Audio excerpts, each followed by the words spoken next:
En 1879, un chico de 16 años dejó la granja de su padre rumbo a Detroit en una época en que los únicos medios de transporte eran trenes o carruajes de caballos y los primeros automóviles se veían principalmente como máquinas de carreras para los ricos. Este chico más tarde abriría una empresa de automóviles que cambiaría el rumbo de la industria automotriz a lo que conocemos hoy. 35 años después de su llegada a Detroit, la mitad de todos los autos en el mundo llevaban su nombre, y ese chico, Henry Ford, se convertiría en uno de los hombres más ricos de la historia de Estados Unidos. Esta es esa historia.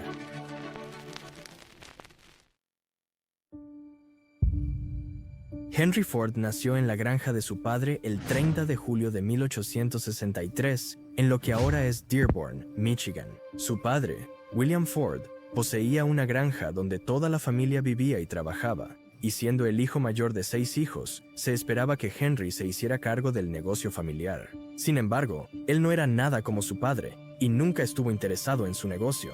En ese tiempo, la agricultura era laboriosa, lenta y rigurosa. Aunque Henry hacía su mejor esfuerzo para ayudar en la granja, odiaba la mera idea de ello. Nunca tuve un amor particular por la granja. Era la madre en la granja a quien amaba, Henry Ford.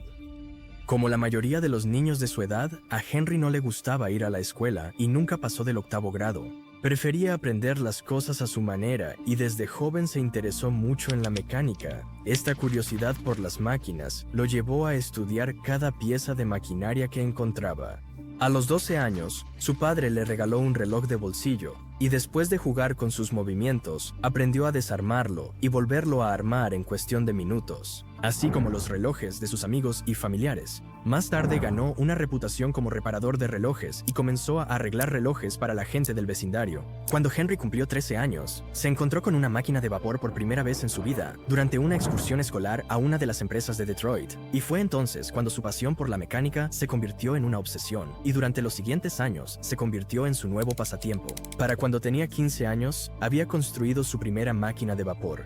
Pero su vida dio un giro cuando Henry perdió a su madre, Mary Ford, por una enfermedad repentina. Henry había compartido un profundo vínculo con su madre y estaba más cerca de ella que de cualquier otra persona en la granja. Devastado por su pérdida, el odio de Henry por la granja se intensificó. Comenzó a buscar una forma de escapar de su situación, ya que la granja contenía demasiados recuerdos de su querida madre. Después de cumplir 16 años y en contra de los deseos de su padre, Henry empacó sus cosas y dejó el pueblo en busca de una nueva dirección en la vida.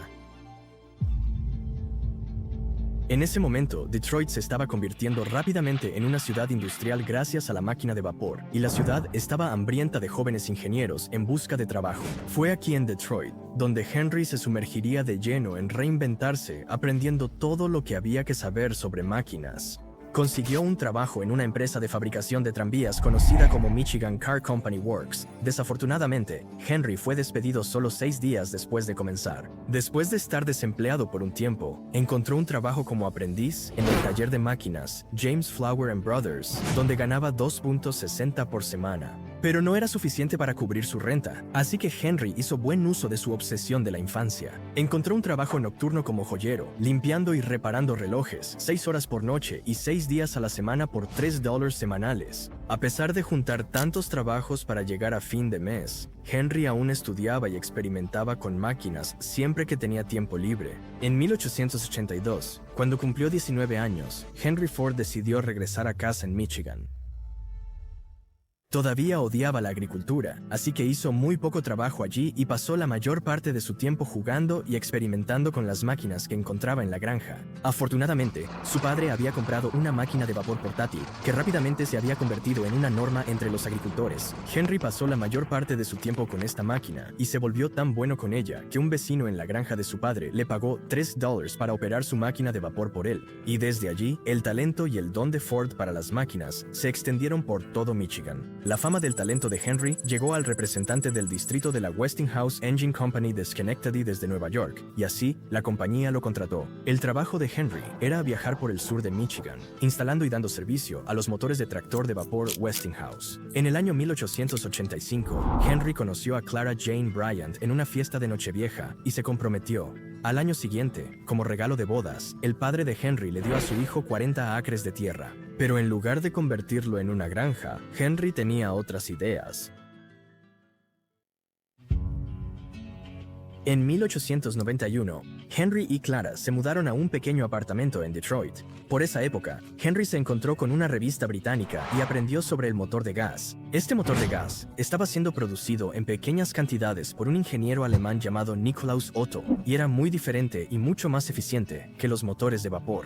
Por una cosa, no necesitaban 30 minutos para arrancar, porque el motor hacía toda la combustión que necesitaba internamente. Aunque este nuevo motor se estaba volviendo realmente popular en Europa, solo unas pocas personas habían oído hablar de él en América. Afortunadamente para él, encontró a alguien en la ciudad que poseía uno. Henry inmediatamente se enamoró del motor de gas, pero no podía entender cómo funcionaba, y el hecho de que el motor de gas se encendiera con una chispa eléctrica lo complicaba aún más. Sabiendo que tenía que aprender más sobre esto, Henry solicitó trabajo como ingeniero nocturno para la Edison Illuminating Company por un salario de $40 al mes. En ese momento, la compañía era la empresa eléctrica más grande de Detroit y estaba generando electricidad para 1000 hogares en la ciudad usando una máquina de vapor. Así que esto hizo que Henry estuviera más que calificado para trabajar allí. Su trabajo era principalmente arreglar el motor cada vez que se rompía o tenía una falla. Pero cuando funcionaba bien, no tenía mucho más que hacer. Esto le dio a Henry tiempo suficiente para aprender sobre la electricidad y su funcionamiento. En 1893, Henry y Clara dieron la bienvenida a su único hijo, Edsel Bryant Ford, y solo 3 meses después de su nacimiento, Henry fue ascendido a ingeniero jefe con un salario de $100 por semana. Ese año, Henry creó su primer motor de gas funcional, el primer paso hacia su sueño de un carruaje sin caballos. No fue hasta el 4 de junio de 1896, a la 1:30 am, que completó su coche experimental con un motor de gas. Lo llamó el cuadriciclo. El cuadriciclo era un artilugio rudimentario con 2 bicicletas lado a lado, impulsado por un motor de gasolina. Aunque el experimento fue exitoso, tenía algunos problemas. Este coche experimental tenía 2 marchas, ninguna para ir en reversa o adelante. El mayor problema era que no tenía sistema de enfriamiento, por lo que se sobrecalentaba. Después de un tiempo, Henry hizo ajustes al coche. El más notable fue agregar un sistema de enfriamiento. Vendió el vehículo por $200 y usó el dinero para otro proyecto. Con el apoyo del alcalde de Detroit, Henry construyó su segundo coche experimental, completado en julio de 1899. Este nuevo coche era más grande, robusto y pesado que el anterior. Una mañana, Henry llevó a un comerciante de madera, William Murphy, a probar su nuevo vehículo. Al terminar la prueba, William quería ser parte del negocio de Henry. Poco después, se dieron la mano y el 5 de agosto de 1899 nació la Detroit Automobile Company. Desafortunadamente, la empresa fracasó un año después por varias razones. Las ideas de Henry sobre mejorar el coche no coincidían con las de los accionistas que querían coches de pasajeros. Otra razón fue que las piezas necesarias eran producidas por diferentes empresas. Cuando una entrega se retrasaba, toda la fábrica tenía que esperar. Esto ralentizó la producción significativamente.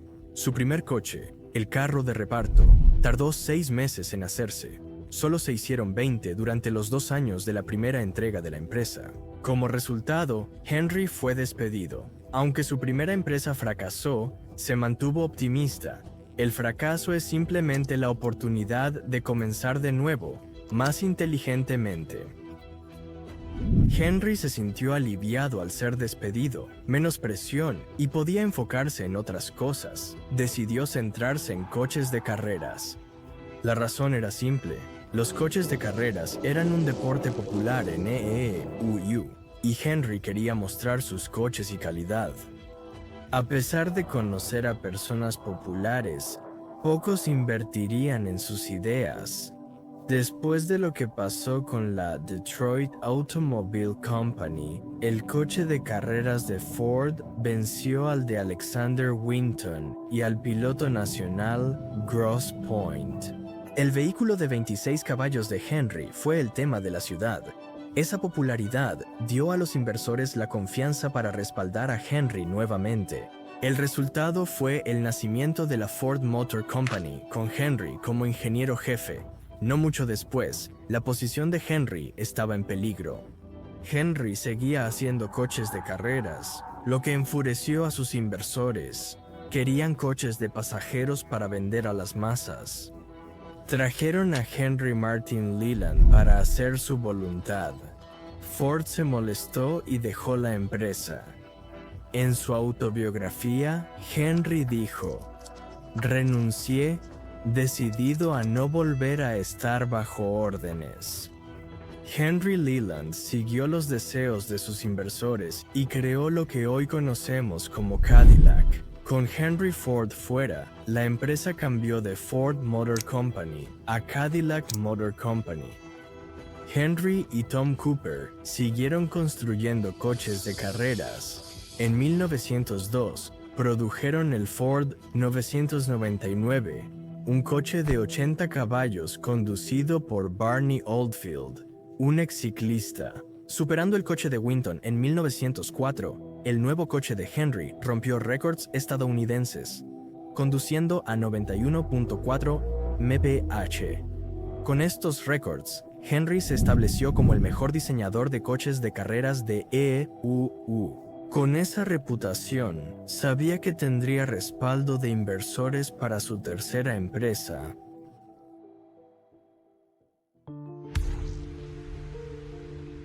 Con el apoyo de 11 inversores, especialmente Alexander Young Malcolmson, la tercera empresa de Henry cobró vida. Inicialmente llamada Ford and Malcolmson Limited, luego cambió a Ford Motor Company en 1902. Después de fallar 2 veces, estaba decidido a no fallar de nuevo. Ford se enfocó en crear un vehículo asequible para el hombre común. En ese momento, tener un vehículo era un lujo solo para los ricos. Estos vehículos eran hechos por ingenieros hábiles y la mayoría eran para carreras. Al iniciar su nueva empresa, Henry dijo a sus asociados: "Construiré un automóvil para la gran multitud, construido con los mejores materiales por los mejores hombres, con los diseños más simples que la ingeniería moderna pueda idear.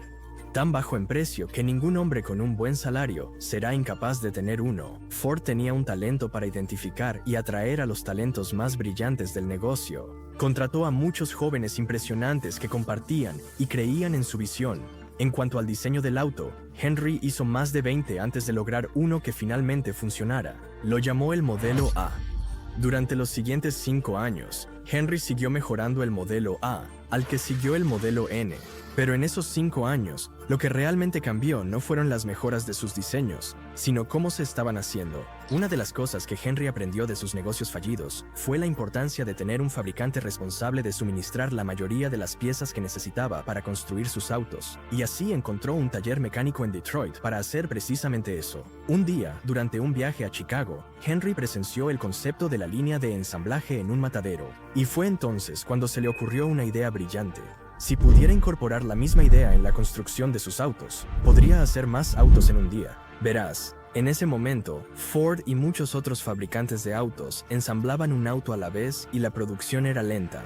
Así que en 1904, Henry recaudó más dinero y construyó su propia fábrica. Empleó a más de 300 trabajadores y comenzó a experimentar con la línea de ensamblaje dentro de su nueva fábrica. No fue hasta 1906 cuando la producción del modelo N realmente comenzó a utilizar la línea de ensamblaje, pero incluso entonces, la línea de ensamblaje aún estaba en proceso de mejora. Sin embargo, aumentó el nivel de producción 5 veces y su nuevo modelo se convirtió en el auto más vendido en los EUU. Pero Henry tenía la vista puesta en cosas aún mayores. Henry construyó su propia empresa de fabricación en 1905 para comenzar a hacer sus propios motores, transmisiones y todo lo necesario para la producción de sus autos. Alrededor de este tiempo, Henry también descubrió el acero de vanadio, y fue este descubrimiento el que realmente allanó el camino hacia una nueva era para la industria automotriz. El acero de vanadio era aproximadamente 3 veces más fuerte que el acero anterior y mucho más ligero. Henry usó este nuevo acero para su nuevo modelo, que más tarde se convertiría en uno de los autos más exitosos en la historia de la humanidad,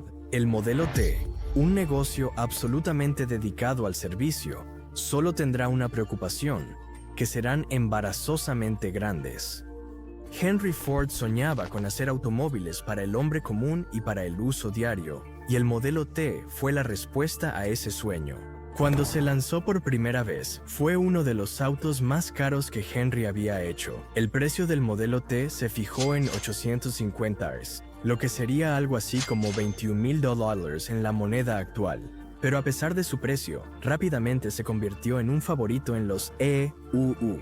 En cuestión de días después de su lanzamiento, se realizaron 15,000 pedidos, y la Ford Motor Company pronto se convirtió en la compañía de autos número 1 en América. ¿Qué más podría querer?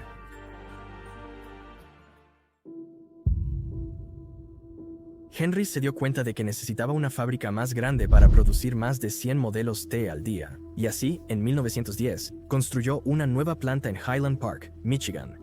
Después de varios experimentos, la línea de ensamblaje estaba oficialmente en funcionamiento en 1913. Esto permitió que el trabajo se llevara a los trabajadores, en lugar de que los trabajadores se movieran alrededor del vehículo. El vehículo era arrastrado por la línea, construyéndolo paso a paso, y el nuevo proceso redujo el tiempo de producción de 12 horas a 90 minutos. Para 1914, su tasa de producción de más de 300,000 vehículos era más que todos los autos producidos por otros fabricantes de autos combinados. Entre 1910 y 1916, el número de modelos T producidos pasó de 20,000 a casi 1,000,000. Para entonces, aproximadamente la mitad de todos los autos en la Tierra eran Fords. Henry tenía otro plan brillante que lo haría destacar en el mercado automotriz. Cada año, el número de producción del modelo T aumentaba, así que redujo el precio del auto. De hecho, para 1916, el precio del modelo T, que una vez se vendió por $850, ahora se vendía por menos de $400. Pero esa no fue la única estrategia brillante que Henry adoptó. Verás, a pesar de que Henry fue pionero en la era del automóvil en América con la línea de ensamblaje, muchos de sus trabajadores no estaban contentos con esta innovación. Muchos trabajadores encontraron aburrido hacer lo mismo una y otra vez, y los artesanos calificados entre ellos encontraron su nuevo trabajo insultante, ya que se les asignaron solo 2 tareas en lugar de construir un auto completo. Como resultado, los trabajadores comenzaron a dejar Ford para trabajar en otras compañías. Para combatir esto, Henry duplicó el salario de los trabajadores, elevándolo a $5 al día. Muchas compañías se rieron de este movimiento, creyendo que rápidamente llevaría a la bancarrota a la compañía. Pero hizo lo contrario. Mecánicos de todo el país volaron a Detroit en busca de salarios más altos. Creemos en hacer prósperos y contentos a 25,000 hombres en lugar de seguir el plan de hacer unos pocos conductores de esclavos en nuestros establecimientos multimillonarios. No solo Henry Ford aumentó los salarios de los mecánicos que ahora trabajaban para él, sino que también les dio una hora libre del número de horas que se requería que trabajaran. El cambio de turno permitió a Ford contratar un nuevo grupo de trabajadores para un tercer turno y crear una operación de 24 horas. Pronto, muchas otras empresas de automóviles tuvieron que hacer lo mismo por miedo a perder a sus trabajadores ante Ford. Henry había cambiado el mundo de los negocios y la manufactura en todo E.U. Hay una regla para el industrialista y es hacer los productos de mejor calidad posible, al menor costo posible, pagando los salarios más altos posibles.